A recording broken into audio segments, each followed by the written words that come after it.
বানানো শিখলাম। হ্যাঁ, এইটা বানাতে গেলে কি কি লাগছে দেখো, কুচ ফল লাগছে একটি, হ্যাঁ একটি কুচ ফল, একটা কলকে ফুলের বীজ, একটা আমড়ার আঁটি। আর যদি তোমরা এই জিনিসটি না পাও তাহলে পরুল, যেগুলো পরুল চেনো তো, পরুল বা ধোদল যেগুলো গা গা ঘষি আমরা, ওইগুলোর বীজগুলো দুপাশে লাগিয়ে দিয়েও করতে পারো। তোমাকে আমরা, আমার কাছে হ্যাঁ আছে, এই যে এই দেখো, এই দেখো এই ধরনের বীজগুলো দেখেছো, এই যে এই বীজগুলো, এগুলোকেও লাগিয়ে তোমরা করতে পারবে। তাহলে এই এই হলো আমার এই তালপাতা সিপাই যেটা দেখেছো, তালপাতা সিপাই, এই হচ্ছে আমাদের কাছে উপকরণ কি ছিল, একটা ছুঁচ, একটা একটুখানি সুতো, আর একটা লাইলন দড়ি, মানে একটু লাইলনের যে যেটা থাকে ওরকম। হ্যাঁ, এই এই হচ্ছে, আর তালপাতা, আর একটা বাঁশের কোনো ছিলকা, যে এটা ডান্ডি করে দিলে।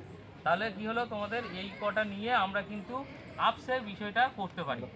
হ্যাঁ, আর একটা কাঁচি লাগবে যেহেতু এটাকে কাটার জন্য।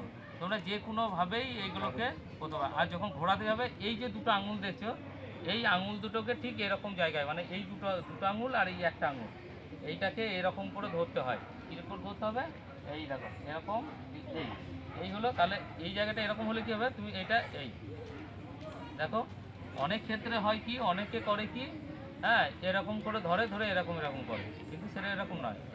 এইটা মজার, তুই যেভাবে খুশি। এবং তোমরা পুতুল নাচের মতো গল্প কথা করতে পারো, বিভিন্ন ধরনের